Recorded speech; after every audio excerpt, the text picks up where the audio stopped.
नमस्कार दोस्तों, मैं आपका आपके अपने चैनल जीवन से जुड़ी मैं स्वागत करती हूँ। आज मैं आपको एक छोटी सी कहानी सुनाने जा रही हूँ जो हमें बताती है कि सच्चा पुण्य कैसे प्राप्त होता है।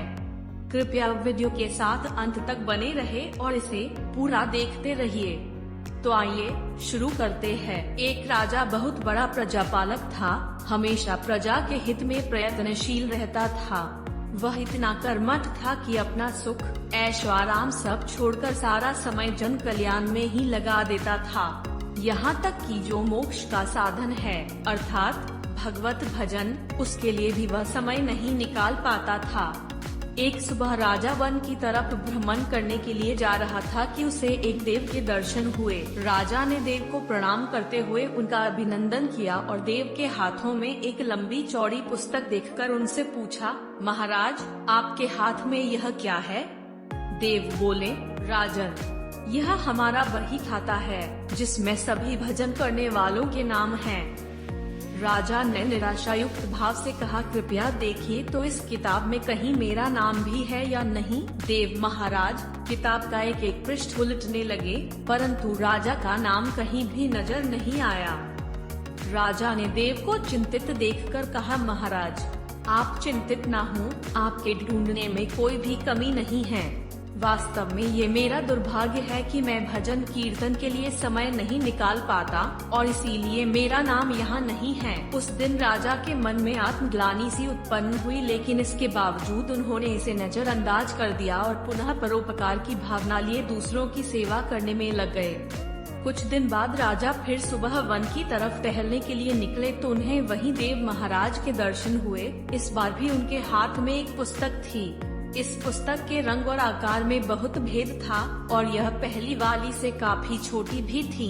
राजा ने फिर उन्हें प्रणाम करते हुए पूछा, महाराज आज कौन सा बही खाता आपने हाथों में लिया हुआ है?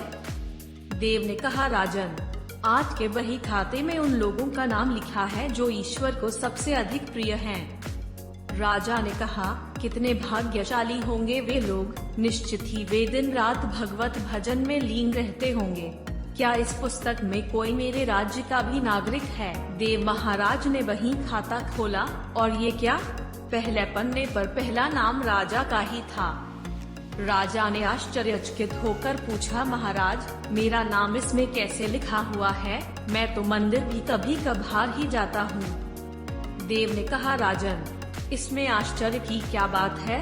जो लोग निष्काम होकर संसार की सेवा करते हैं, जो लोग संसार के उपकार में अपना जीवन अर्पण करते हैं, जो लोग मुक्ति का लोभ भी त्याग कर प्रभु के निर्बल संतानों की सेवा सहायता में अपना योगदान देते हैं, उन त्यागी महापुरुषों का भजन स्वयं ईश्वर करता है। ऐ राजन तू मत पछता कि तू पूजा पाठ नहीं करता, लोगों की सेवा कर, तू असल में भगवान की ही पूजा करता है। परोपकार और निस्वार्थ लोक सेवा किसी भी उपासना से बढ़कर हैं। देव ने वेदों का उदाहरण देते हुए कहा, कुर्वन्ने वेह कर्माणि जिजीविषेत् क्षणं समा एवान्त्वापनान्यतो अस्ति व कर्म लिप्यते नरे। अर्थात कर्म करते हुए 100 वर्ष जीने की इच्छा करो तो कर्म बंधन में लिप्त हो जाओगे। राजन भगवान दीन दयालु हैं, उन्हें खुशामद नहीं भाती बल्कि आचरण भाता है।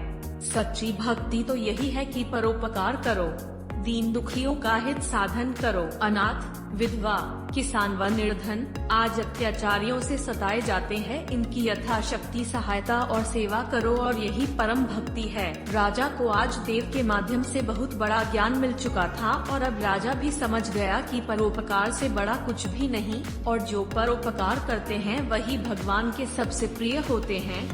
मित्रों, जो व्यक्ति निस्वार्थ भाव से लोगों की सेवा करने के लिए आगे आते हैं, परमात्मा हर समय उनके कल्याण के लिए यत्न करता है। हमारे पूर्वजों ने कहा भी है, परोपकाराय पुण्याय भवति, अर्थात दूसरों के लिए जीना, दूसरों की सेवा को ही पूजा समझकर कर्म करना, परोपकार के लिए अपने जीवन को सार्थक बनाना ही सबसे बड़ा पुण्य है। और जब आप भी ऐसा करेंगे तो स्वतः ही आप वही ईश्वर के प्रिय भक्तों में शामिल हो जाएंगे।